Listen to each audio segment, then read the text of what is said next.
Recording live from the E. Haley Memorial Studios, straight out of Almont, Ontario, it's time for This Death Clock Has 60 Minutes, your one and only weekly War Mahords news broadcast. It's 8 p.m. Wednesday night, the beers are cold, the news is fresh, and the death clock starts now.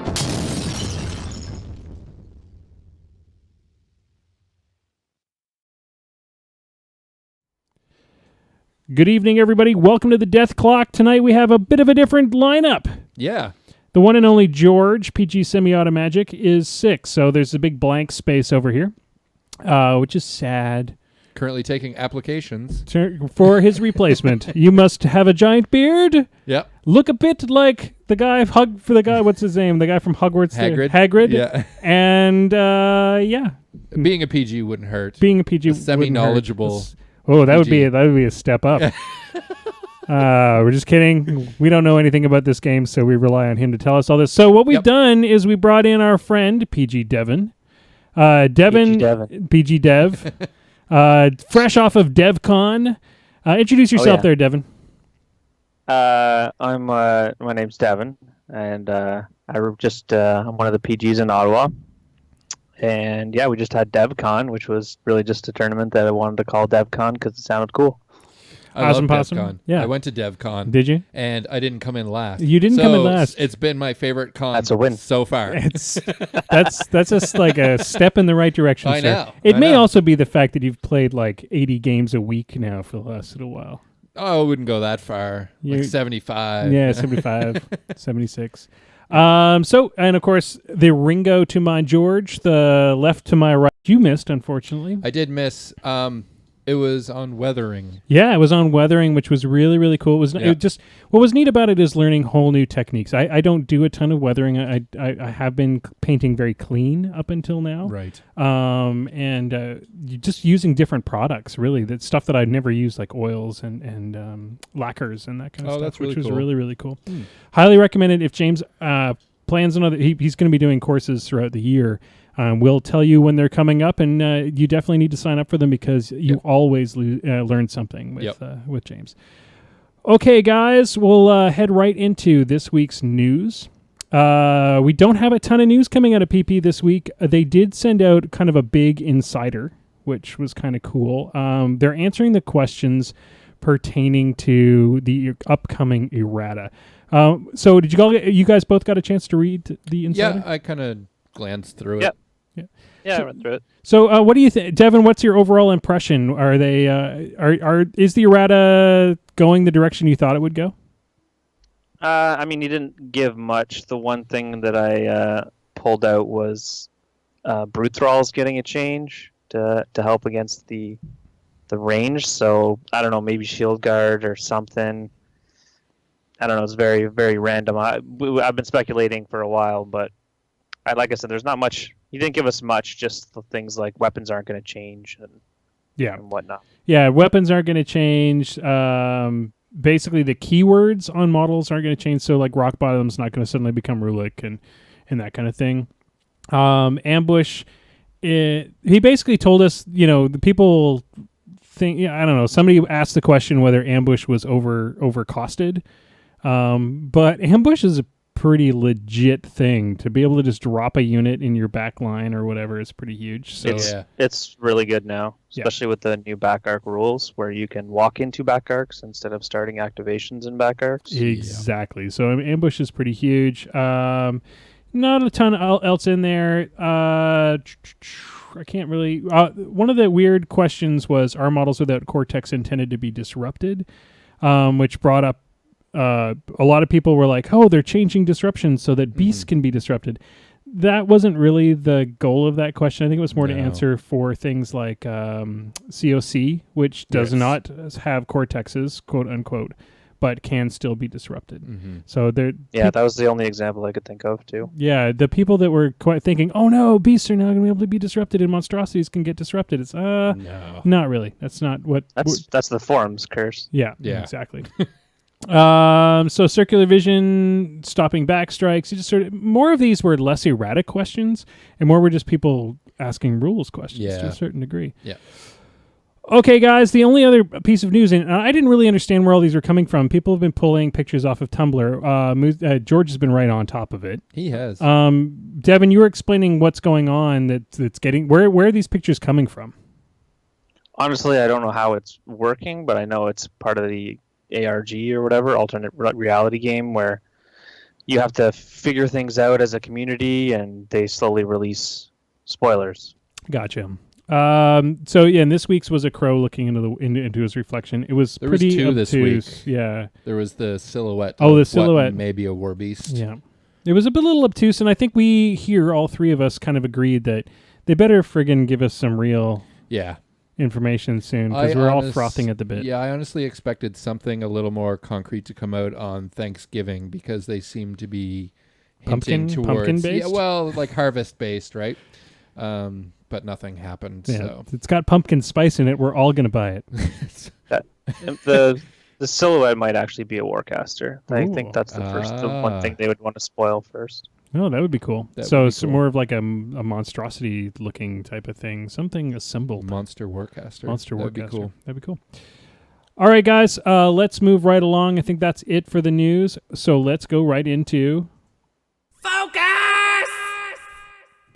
tonight's focus is going to have to be a bit different because George isn't here, and that's usually his job, is to answer these inane questions. Yep. Tonight's focus, we're going to talk a bit about knockdown and stationary. We've talked a bit about shakeable effects before. Right.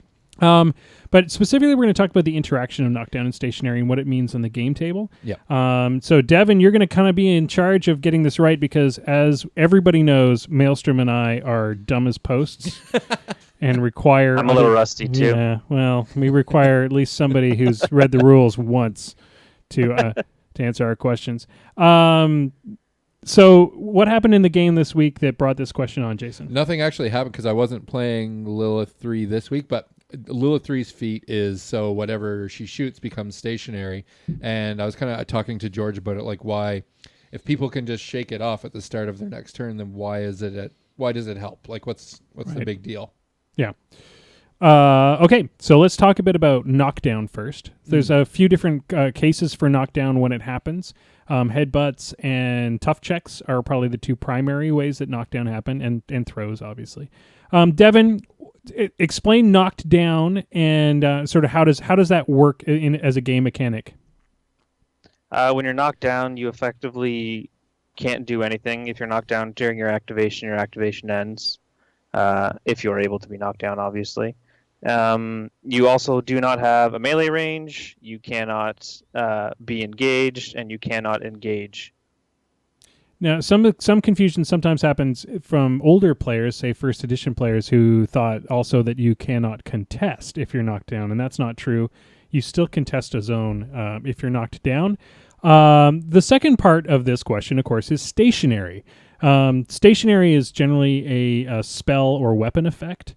Devin, how does stationary work? Stationary just means you can't do anything. You can't even activate it. As far as let me double check here.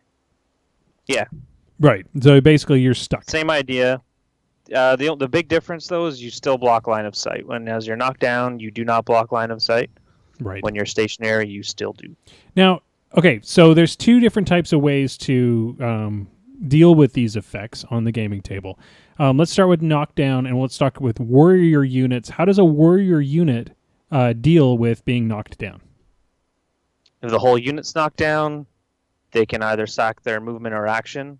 Each model can sack either their movement or their action to stand up, and then they obviously only have their other one to do. And with stationary, let's talk about, warjacks. We'll talk a bit about shaking effects in a couple seconds, but warjacks can do much the same thing, or they can also shake the effect, correct? Correct. So at the beginning of, I think it's your control phase, the beginning of your turn, if you have a knockdown warjack, you can allocate a focus to him or use his power booster focus to stand up. But that does count towards his allocation limit of 3 per turn. And does that work the same way for warcasters as well? Can warcasters shake the effect? Yeah, so they can spend a focus or a fury to stand up at the beginning of the turn. Okay, awesome. So now stationary, sort of the same questions. How does what can a warrior or warrior unit do to deal with stationary? You just stuck? So yeah, warrior units that are stationary can't do anything, and if the whole unit is stationary, they can't give orders, they can't move. They're kind of boned. Okay, and what about warjacks? Can warjacks shake stationary? Yeah, so warjacks, war beasts, warcasters, and warlocks have the same ability to shake. So the shake effect can shake knockdown. It can likewise shake stationary as well. But it does go towards again your allocation cost. So if you are knockdown and stationary, you have to spend effectively 2 focus or 2 fury to shake both. Well, I guess that sort of answers our next question, which is what in your question really was, what's the benefit of doing knockdown and stationary at the same time? Yeah, well, stationary specifically, if it can just be shake, like, I suppose the thing is they get 1 less focus at the start of their next turn. Well, yeah, and that can be a really big deal. And if you Yeah. can knock down somebody and stationary, then I mean, it's pretty glorious to have a warjack that maximum can only have one focus, Yeah, and you're taking all that focus away from the caster at the same time. true. So Devin, is this a viable tactic to do a knockdown stationary? Is it awesome, or is it just kind of janky? It's kind of awesome if you can.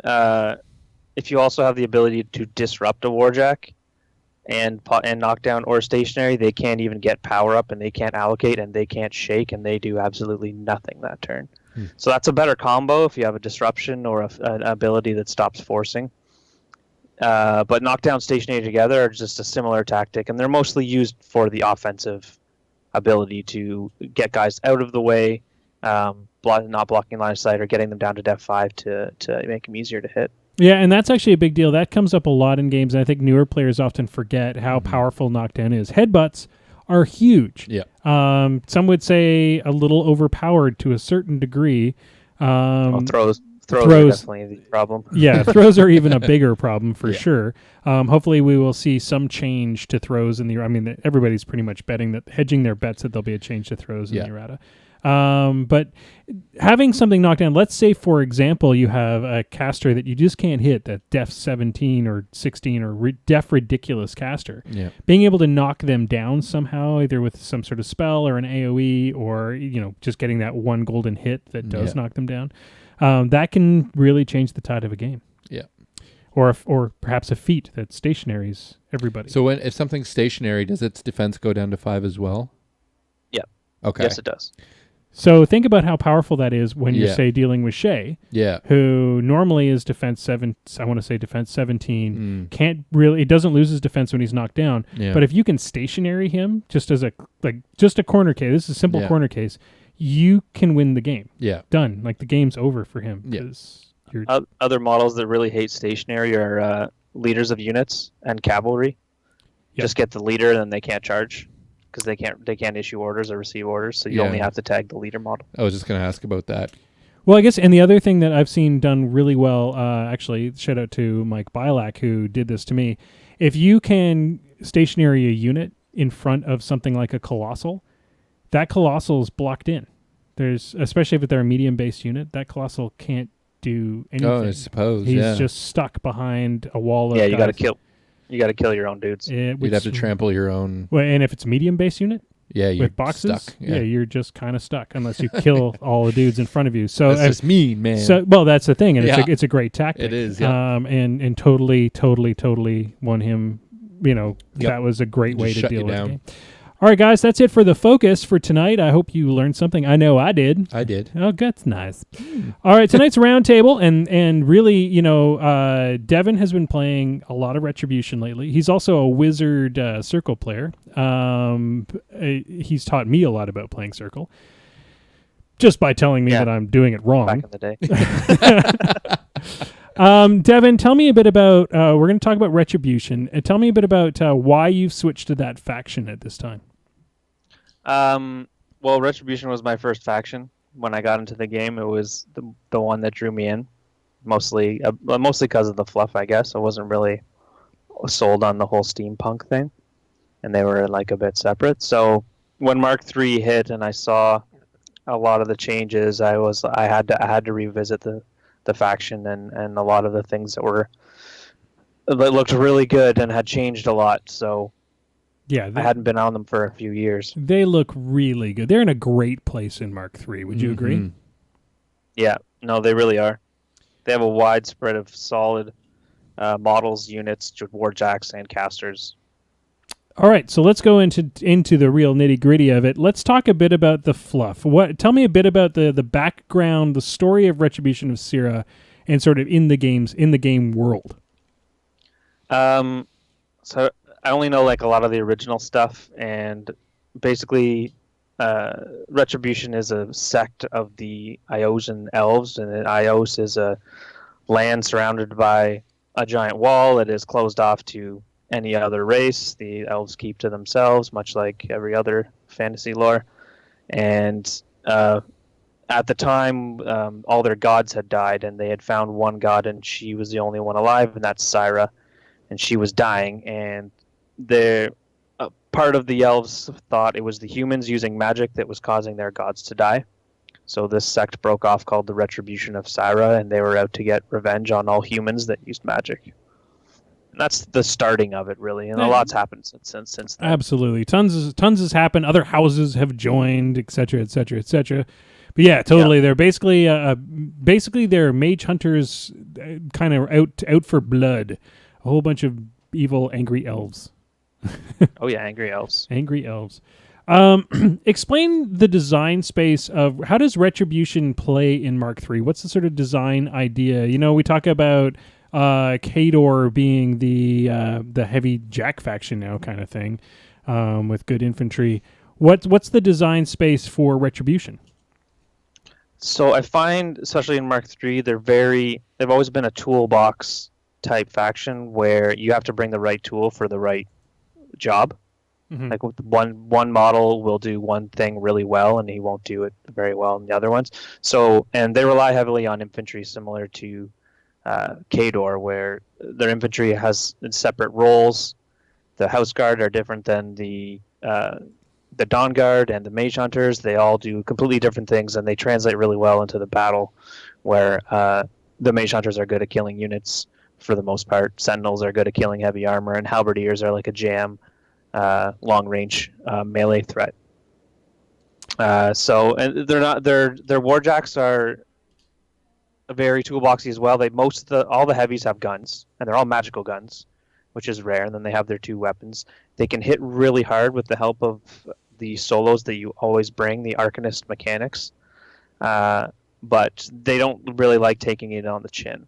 They're kind of weak, so if something gets to them, they'll usually fold. But the trick is to either out-threat or use the guns and use some control effects to win games. One of the other things that their jacks have that no other jacks in the game have that's kind of an interesting mechanic is their force field as well. How does that mechanic work? So there's two different jack chassis. There's a Vire chassis and a Shail chassis. So the Shail chassis has a shield, basically a set of boxes that they take damage there first before they take any damage to their grid, to help eliminate the fact that one hit could maybe take out a core system, like a Cortex or whatever, and they can spend focus whenever they want to heal. I think it's D3 plus 1 damage now. Used to be D3. Okay, so it's D3 plus 1. That kind of gives us kind of an idea of how it works.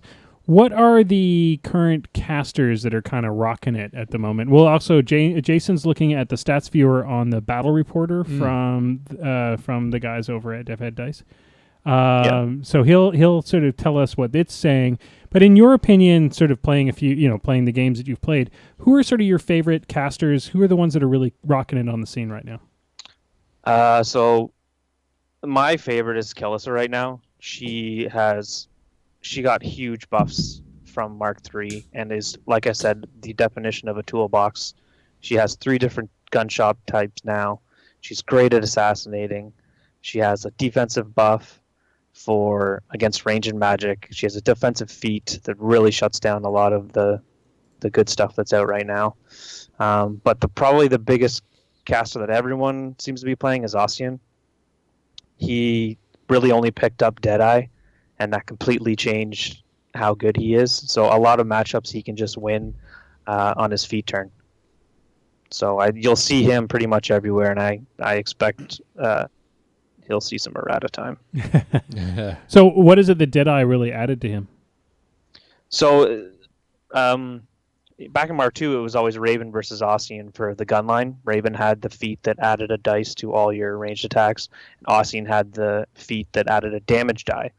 So you had to rely on something like a Banshee to knock down a Jack or a caster to accurately hit, because a lot of the Retribution doesn't have a lot of rat or mat buffs aside from knocking things down, and things that hit hard usually aren't very accurate. So they relied on that, and now that Ossian has Deadeye, he can cast it multiple times on units like Stormfall Archers that are Rat 5, and they're shooting boosted POW 12s, and like 2 units of Strike Force who already have an extra dice on Moorjacks, so they're all guaranteed to hit. So you're doing a lot of damage that's really accurate on that feat turn. Super fun. What is the what is the battle reporter telling us, Jason? Number 1 caster on Battle Reporter is Ossian. Actually, I think tied pretty much with Helena.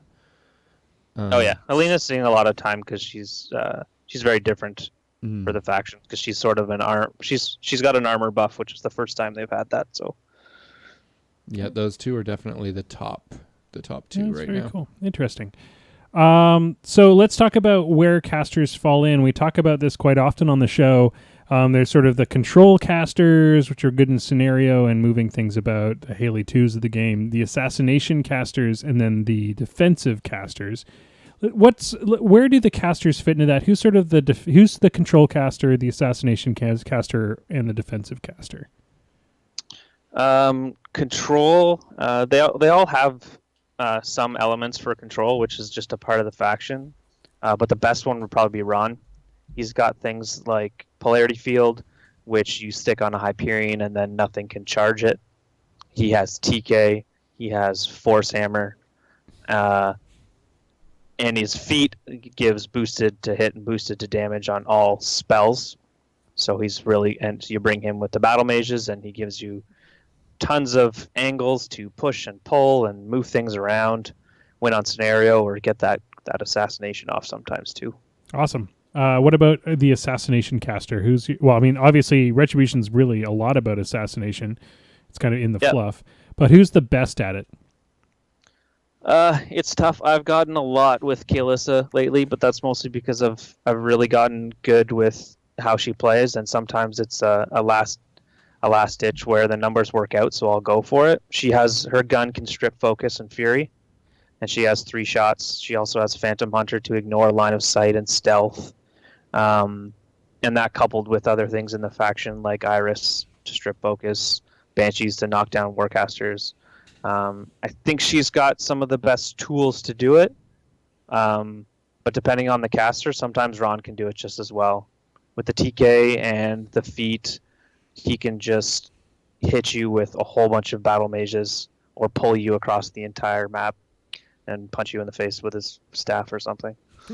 I'd say Kaelissa's is probably the best, but yeah. Awesome. Tell me the defensive. I mean, you sort of already stated that Helena's the first real defensive caster. Is she the best defensive caster for Red right now?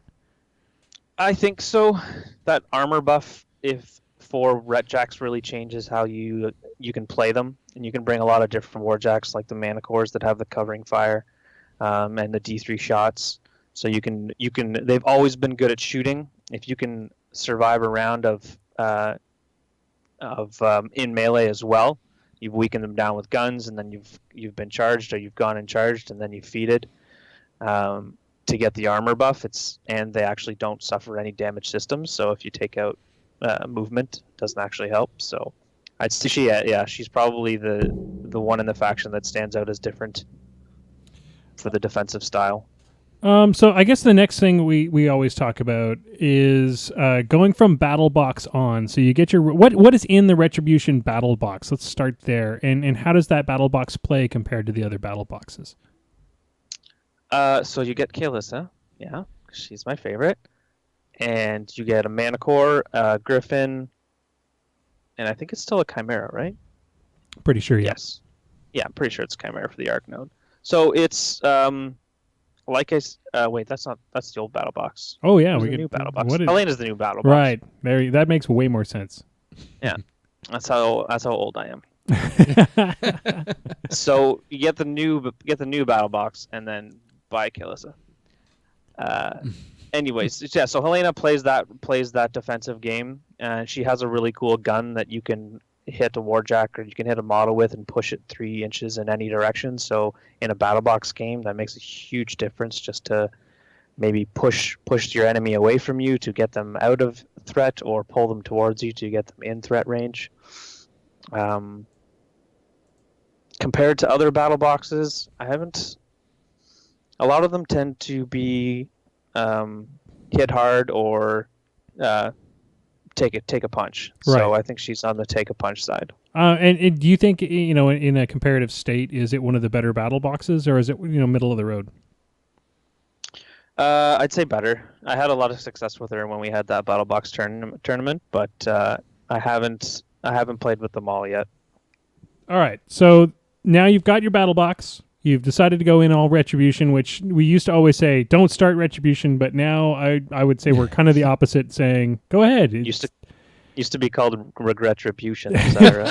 Well, so many people, that's what they would start on, and then they'd play it for like a month, and they'd just take it in the chin and be like, I lose all the games. And we'd be like, yeah, it's not you. That happened to my brother-in-law. Yeah. And then they'd sell their Retribution and end up playing something else. Yeah. Which, for some reason, Signar a lot. So you got your battle box. You're now super into it. You love Retribution. What are the next things that you should buy? A new player. What are the most important things to add to your lists? You definitely need to add Arcanists. At least 2 Arcanists. They're FA3 now, so if you really want, you can get 3. But you are always going to have at least 2 in every single list, and they're very cheap. As far as another warjack, you can look at I would say Discordia. It's a warjack, but I always call it a she for some reason. She has a spray 10, and she has a immune to blast damage imprint and armor buff against range attacks. So you keep that near your warcaster. And her spray has actually got some random new rule called brain damage. If you get hit by her spray, you cannot cast spells for a round. So at low point values, if you hit their warcaster with a random boosted spray, that's really hard to defend against because you can't shield guard sprays anymore, and they ignore concealment and stealth and cover. So you boost a spray into that caster, they do nothing for a round. Ooh. It's pretty good. Sexy. So Devin, say I put down my blighted elves and pick up some real ones.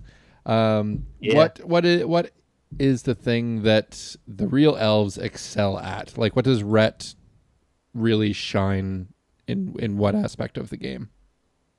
Well, it used to be the assassination game. Mark II was Raven tier lists with blessed guns that can see through everything, and that was kind of their shtick. But now the Mark III's come, I feel like they're almost good at any type of game you want to play. If you want to play warjacks that threat really far and hit really hard, you have so many options. So you have Helena now. You have Virus 1, who I've actually done some secret dojo on lately, and Virus 2, who obviously still has synergy. And so if you want to play that, you have those options. If you want to play infantry, you have Sentinels, which are probably the most broken unit in the game. They are the new Bane Thralls. They are the new Bane everything. They are so broken, they'll probably get fixed. So infantry-wise, you have that. Gun line-wise, you have things like Ossian, Assyria, and even the Colossal always has a really good spot depending on the caster you bring. He has that big 5-inch AoE that crit consumes. He's POW 23 in melee, and he has 64 boxes. I mean, how do you not want to play that guy? That's pretty awesome. Yeah, most in the game. Is Hyperion actually out yet, or is he? Oh, the new one? No. Helios? Okay. You're thinking of Helios. Helios, sorry, yeah. I think it's February. Is the kit, the double kit? Okay. All right. So you're saying that they play every game well, but is there something that, if you're really into a certain style of gameplay, maybe Rhett isn't the faction for you? What is that? If you were, what do you mean, like What are they a not? What specific are they style? not the best at? Like, are they? I'd say playing the defensive game. They don't have they can attrition with certain casters, but taking a hit, or if they're being out threaded, like distance wise, that's usually their problem. Right. Things like Una and even Wormwood. Oh, so are you saying that basically some of the major circle matchups may not be the best for a Retribution player? You have to build exactly for him, and that's what I've been working on a lot lately. Kilissa has a game against Wormwood, but my new Virus one list that I've built, I think has I haven't put enough testing into it against Circle, but it's definitely my Circle list right now. I think you've already answered the question of what things everybody should own. Yeah. It sounds like Arcanist is kind of like go buy a bunch of those. Definitely get an Arcanist. Yeah, get Disco. If you want another caster, get Kalissa. She's a really good way to learn how the faction works because she has lots of different options. Should I get Imperatus?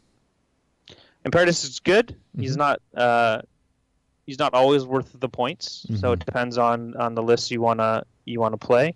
He got a little worse because of the Gravest Wounds change in Mark III. Right. So things like Alton Ashley, you can turn off his Phoenix protocol. Right.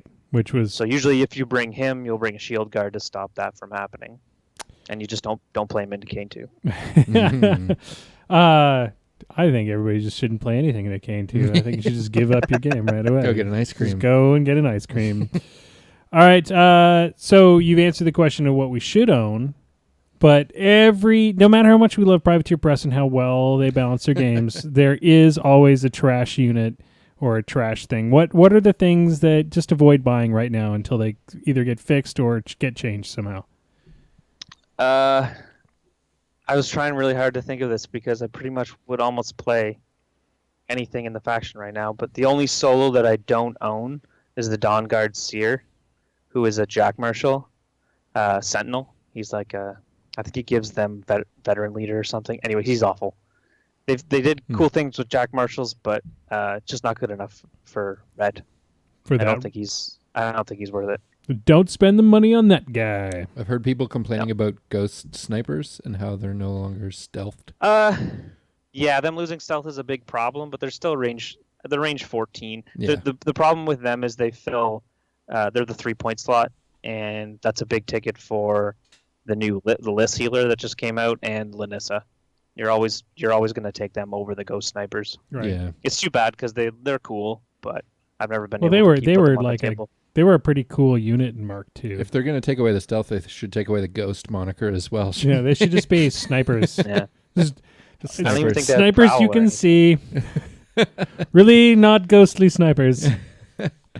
So, Devin, would you say, because I know a lot of people, when Mark III started, there was a lot of talk about Rhett. Would you say Rhett is as OP as people think it is right now in Mark III? I think they're one of the top 3 factions. Nice. For sure. They have a lot of... They used to have to try and answer a lot of things in the meta, where now they're asking all the questions.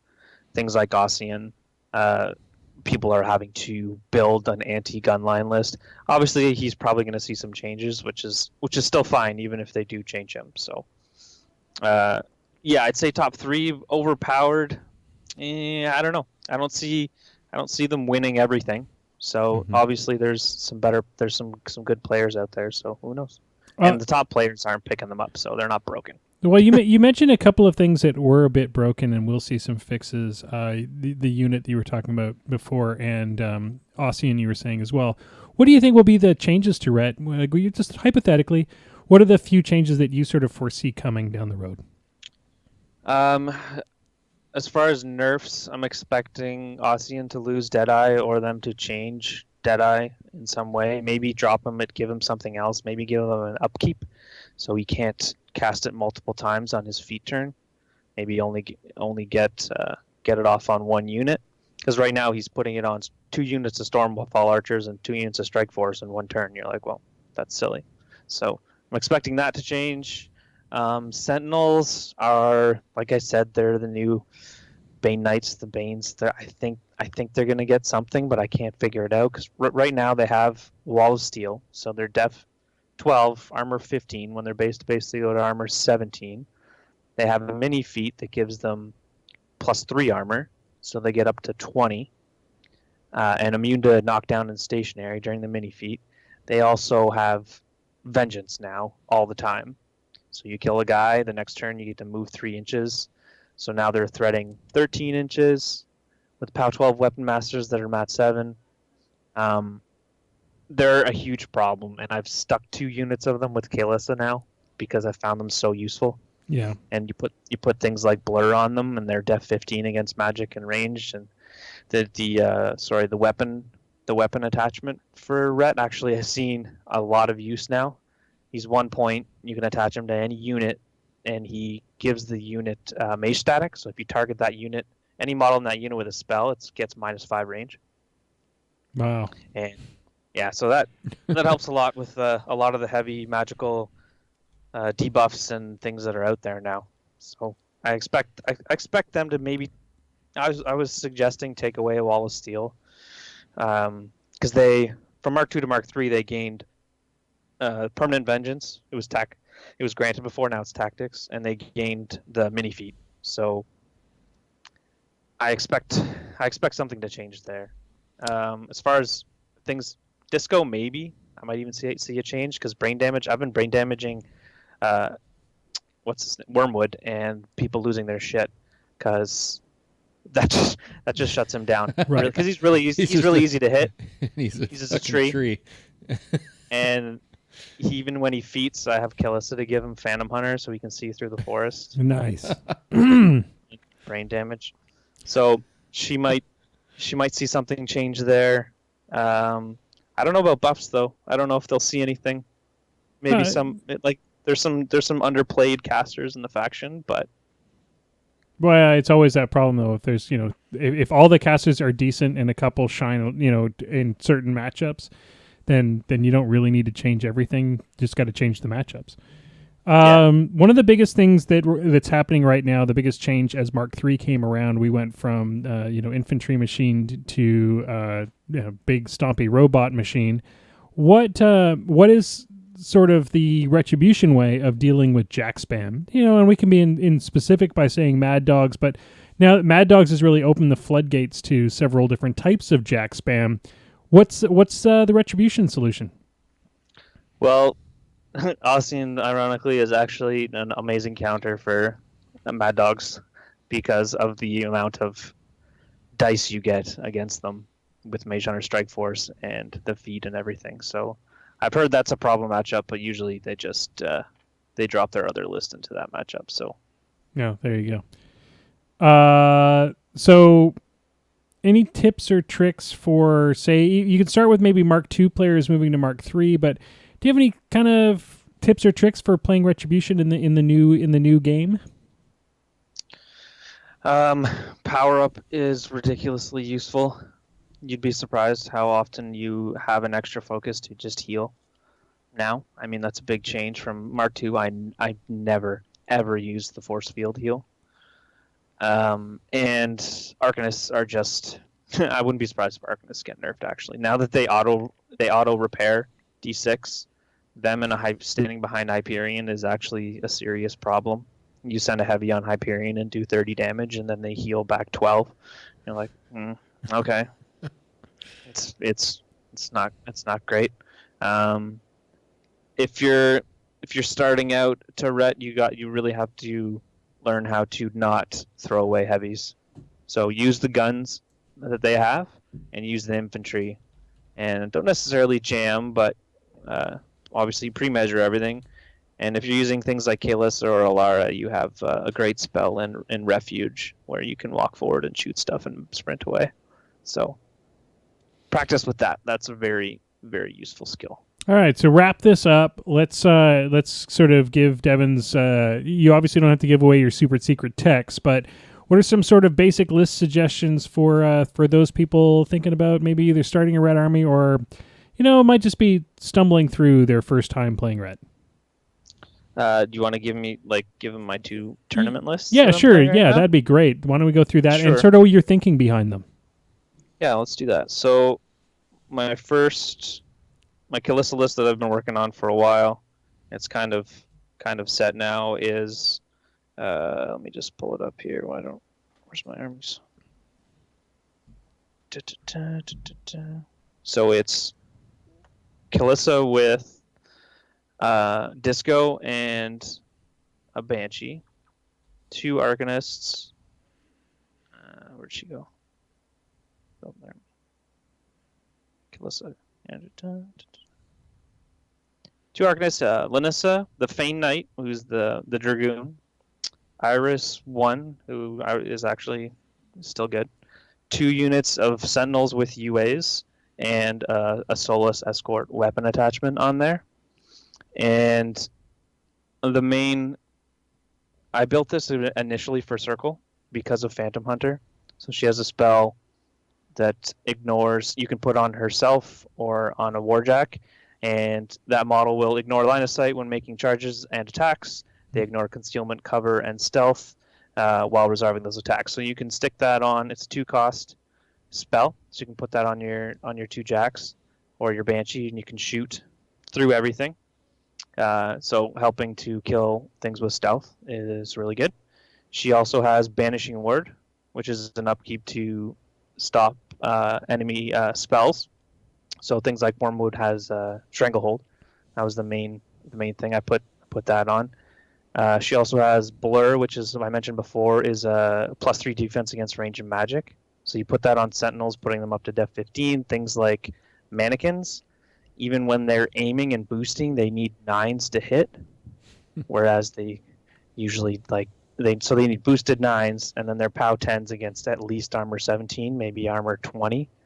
So they just don't care at all about Mannequins, and Mannequins are one of the biggest problems in the game right now. Absolutely. She also has Refuge, like I mentioned before, so Disco can go. She can walk up, shoot something with the spray, brain damage it, and then Refuge back to where she was, so to keep her completely safe. And then Kalissa's Feed is obviously plus, gives stealth to everyone in control, and not her models can't be charged. So you spend a lot of the time shooting and refuging with Kalissa and the 2 Jacks, while the Sentinels kind of lumber their way up and mini feat and not die and eventually kill many, many things. And then you have things for assassination where the Banshee knocks stuff down, Kalissa goes in, shoots and strips Fury, and Iris can strip Fury and kill things. Then you have the Fane Knight as well. The Fane Knight's really important because of the shield guard, so you can stop the Iris shot on you or on your Jacks.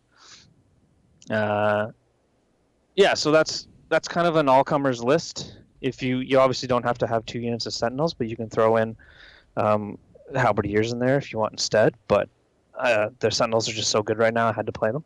Mm-hmm. So you can pretty much drop that list into anything and have at least a 50-50, I would say. Well, let's exclude Mad Dogs and stupid crap, but basic stuff, you have a pretty good game against a lot of things there. And then I paired it with a Virus 1 list that me and Marc-Andre had been tooling with. I haven't fully tested it, but I've had some fun with it. So he has Mobility, which gives all his Warjacks +2 movement and Pathfinder. So this was for the Wormwood matchup is where we were starting. And then he has Bird's Eye, which is an ability that gives all of his Warjacks in his whole battle group ignores cloud effects, force strain, and intervening models when determining line of sight. So you have that and Mobility, and you can charge right through Wormwood's feet, and it doesn't matter. Basically ignoring the whole feat.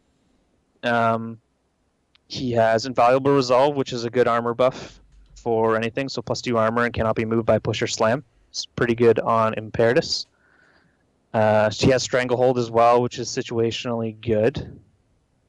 Which if you damage a model with it, they have to sacrifice their movement or their action. And his feat is actually what changed a lot. If it gives all of your Warjack in his battle group gain flank, and in brackets friendly faction warrior model. So any Warjack that is in melee with a model that is also in melee with another Retribution Warrior model gets +2 to hit and an additional die. So all your jacks turn into Weapon Masters with +2 mat. So I put it up. Here's the rest of the list. So it's Virus 1 with Silas. Silas helps with the Stranglehold. Makes it go farther. This Sphinx, because he's a cheap reach heavy, and his gun makes the Stranglehold range 13. Imperatus, obviously, with the Aspis shield guard for Imperatus, so you can't Grievous Wound him. 4 Griffins, 3 Arcanists, and the Nis Hunters. See, now the Nis Hunters are actually Retribution Partisans, where they weren't in Mark II. So they're speed 7, and they have a 1-inch melee, so they're the fastest. They have the farthest threat range if they ran to engage something that I wanted to turn flank on for the feat turn. Are they still Weapon Masters as well? They are. So they're Pound 9 Weapon Masters, and they have their CRA bow. So they can plink things away while you're setting up your threat ranges, because Griffins themselves with they can spend a focus to get fleet to get +2 movement, and then Pathfinder or mobility puts them up to speed 10 effectively, so they threat 15 inches by themselves, so without defeat. Imperatus does more, obviously, with sidestep. He can go another 2 inches, and he has this other weird spell called Hallowed Avenger. It's kind of like Vengeance for a Warjack or a model. So if another warrior model, is killed within 5 inches of the target model, so I usually put it on Imperatus, you get to move 3 inches and make an attack. So I'll usually put the Nis around Imperatus with Hallowed Avenger on. If you go to kill one of the Nis, he gets to advance 3 inches, and that just puts him at a threat range of 16 inches, which is ridiculous. That's nasty. And then if you really like, maybe you don't get as far, but if a Nis runs, he can run 14 inches plus 1-inch melee to engage a model to give Imperatus like Pound 19, Mat 9 Weapon Master attacks. I 2-shotted a Pureblood with him, and it was like the most glorious thing ever. That's awesome. So was that Francesco's Pureblood by any chance? Yeah, it was definitely.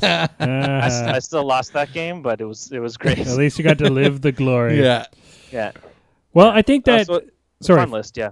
I think that kind of covers. I mean, that's a great kind of coverage. I hope everybody learned something. I know.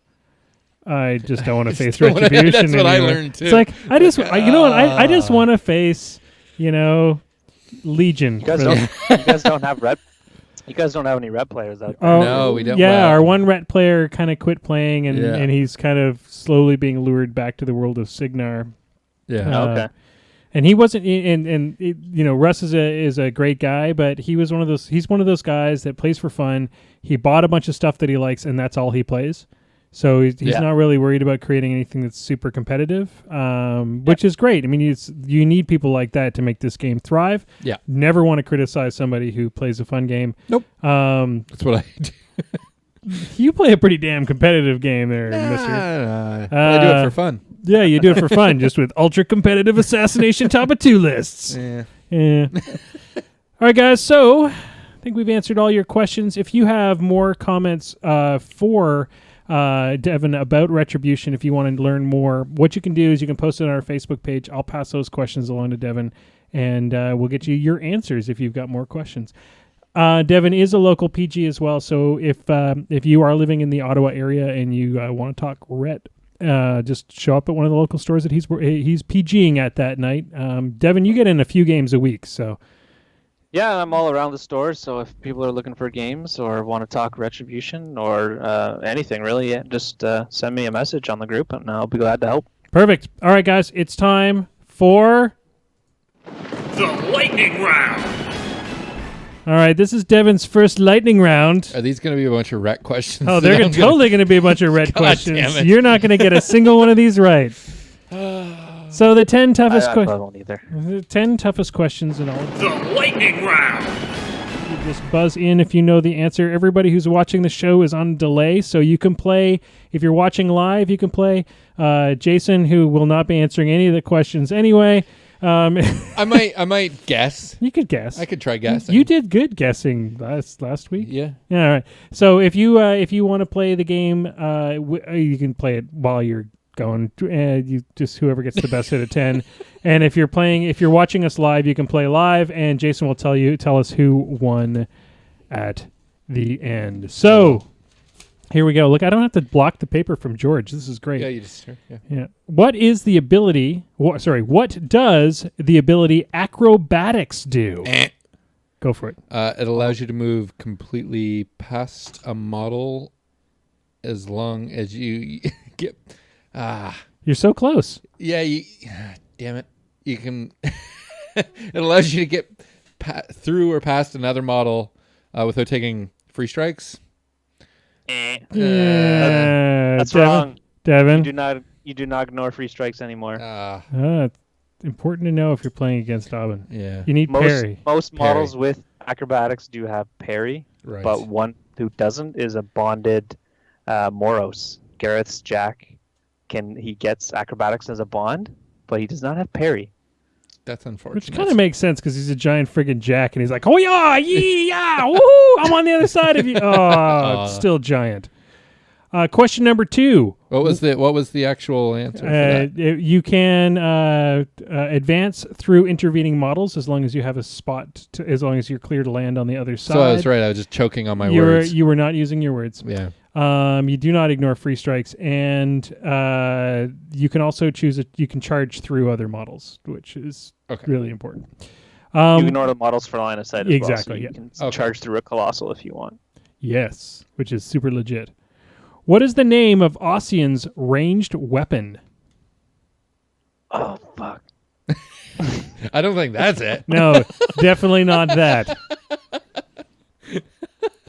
It's the chrono. It's the chronophage cannon. Oh, I know that. It's just such a bizarre name. I love it. I like chronophage. that name. Yeah. The electromancers come from which house? Go for it, Devin. House Fire? It is House Fire. Question number 4. How many force field boxes does Discordia have? Devin? 10. 10 is right. Question number 5. What is Dawnguard Dester Thane's speed? Devin? 8. It is 8. Question number 6. What is a Ghost Sniper's range on his arcane cannon? Devin? 14. It is 14. You're winning. You're totally winning. You're I'm totally just winning. Destroyed. No. I predict a comeback. Yeah. No, I think Jason should reserve the right to be able to use Google. Yeah. Google. Should. He should how fast can you Google? If you can Google faster than Devin. Yeah, you get the points. Question number 7. How much does the spell Deceleration cost? Go. I'm gonna guess 3. You get a point. Yay! It was worth 5 points. It's that your answer was that good. Oh, wow. The points don't matter. Question number 8. What house is Tyron from? Tyron? Tyron. What house? Go for it. House Elwir? It is House Elwir. Question number 9. What is the name of the Retribution battle engine? Ooh, go for Devin. The Arcantric Force Generator. It is the Arcantric Force I Generator. didn't even know Rhett had a battle engine. They I've do. never seen it. No, it looks like a space tick. weird space, squid Weird. thingy. All right, it's time for the Minty Fresh question of the week because you guys needed a harder question. Yeah, thanks. All right, this one's for all the points. Woo. Here we go. What is the name of the subset of trollkin who are encouraged to leave a kith in the hope of eventually finding a mate and having bonded together for mutual protection? I have to go get an ice cream. Go. Anybody? Mint ice cream? Minty ice cream. The answer is, and since you're not even going to guess, No. it's Shenkreel. Oh. The answer is Shenkreel. And if you got the Minty Fresh question this week, you read a lot of fluff. You also apparently speak. You may be the fluff you master. may speak Trollkin. Yeah. I'm officially out of. He gave me like 4 in a row last time. I'm out of Minty Fresh questions. Well, he's gonna get some work done then. All right, guys, we've got a few little shout-outs to do before the evening's done. Devin's going to tell us about some events going on in the area, but the first thing I want to give a shout-out to is our friend Jillian Foxtail, who is a commission painter in the Ontario area. Look up Jillian Foxtail Miniatures on Facebook. She's currently open for commissions and looking to fill the gaps of her commission painting. So please check her out. There are many commission painters in the area. A lot of them are great friends of ours, such as Ben and P.O. They are all great commissions painter, but Jillian is she's fantastic, award-winning, and she does Jillian stuff. she I'll have to does check it out. she does everything from tabletop very quickly to competitive Nice. paints, and you can get that kind of stuff. There's always a few commission painters that are looking for work, and she's one of the better ones. So Nice. go check her out. On top of that, I just want to give a shout out to our friend James Craig, who ran a great painting event this weekend. If you want to become a better painter, the best way to do it is to take classes. If you live in this area, the best way to do it is take classes from James. Mm-hmm. So check that out. Devin, what events do we have coming up in the area? So the Ottawa Gatineau War Machine Club is holding Steamroller on December 17th, which is a Saturday at Frere de Bataille in Gatineau. Danny is going to be running that one, so make sure you register on our group. We also have, it is part of our mini-series event, which me and Marc-Andre put together. So if any events that you play in the local area right now get you points for our league, and at the end we're going to have some prizes donated by me and some other people, including a huge base model. So you can come and earn points at that event, and some people already have points. We post those up. We're also going to start in January a new Journeyman League that is going to help raise some money for the club, because we've been doing a lot of free stuff lately. So we're going to try and up our game, get some new stuff for the club, like clocks, terrain, mat, and things like that. So we're going to do some fundraising with the Journeyman League, and the Journeyman League is also going to get you points for our little league for the prizes as well. So people, maybe some hobbyists can catch up to those tournament winning guys. Nice. These are things I like to hear. Indeed. Some of the other, we also need to quickly discuss MooseCon. MooseCon is coming up quickly. It is in January, so it's only a couple of months away. There has been questions on how the point system is going to work, because we have announced that we're doing a new format called King of the Con. Basically, there's going to be micro events that happen throughout the day.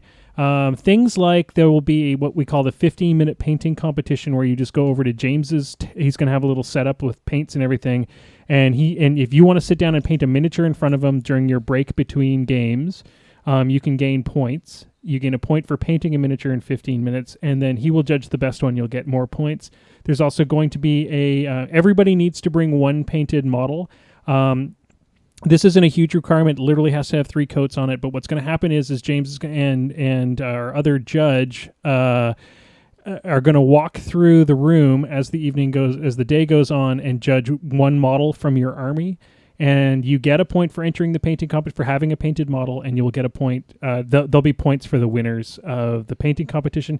These styles of events, and not just painting, there's also going to be a trivia contest. There's going to be a sportsmanship award. All of these awards will add up throughout the day, including your team awards and your individual game awards.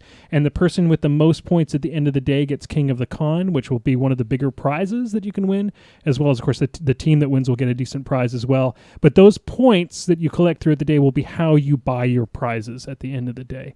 So we're not going to be doing a raffle. We're going to be doing a points buy, and it'll be done on basically a ballot system, and we'll figure that out as time goes on. But that just sort of clarifies thing of all the kind of cool stuff that's going to go on during that event for those people that are attending. I believe we're completely sold out at this point, but things change. Things are in flux, so stay tuned on that. Mm-hmm. Other than that, I want to quickly talk about where that event's happening. It's at the Wizards Tower.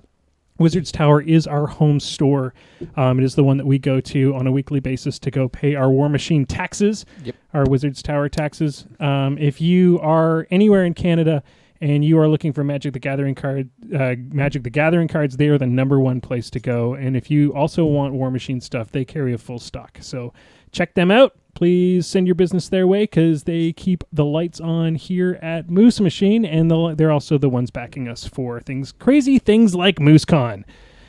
Whew. Can you breathe? I gotta breathe. Yeah.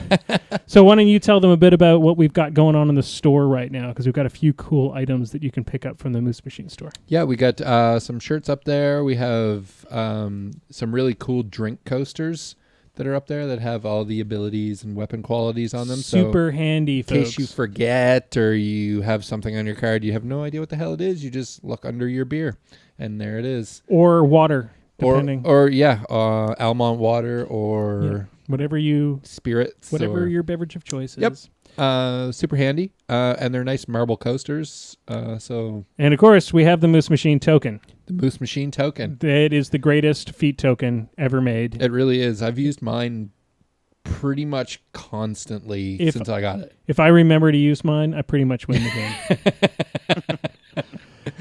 I use mine every time. The insta-win feat token. Yep, insta-win. You put it down and your opponent concedes. Unless they've got one. And then on. Then you continue playing. So you pretty much need one. Yeah.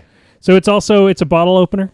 It's a feat token. Yep. It's a 2-inch measuring thing if you need to. is. It's just a little bit oversized to be a proxy base, but who cares? Who cares? I mean, use it as a proxy base. You need that extra millimeter? Sometimes. Just throw that down. Just cheat. No big. George does it all the time. Super handy.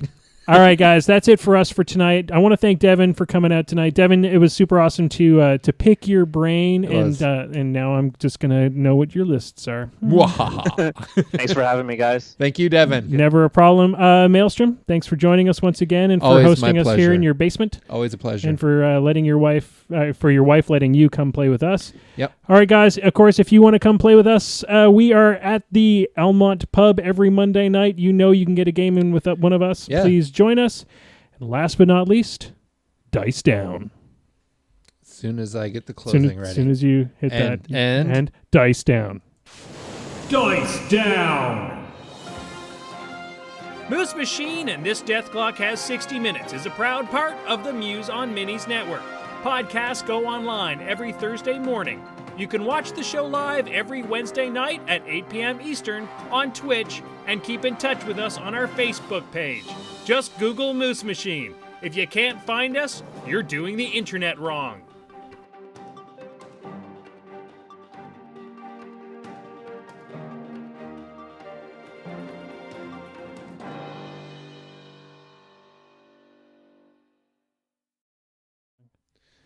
All right, post ramble. I think we remembered. I think we remembered everything. I think we did.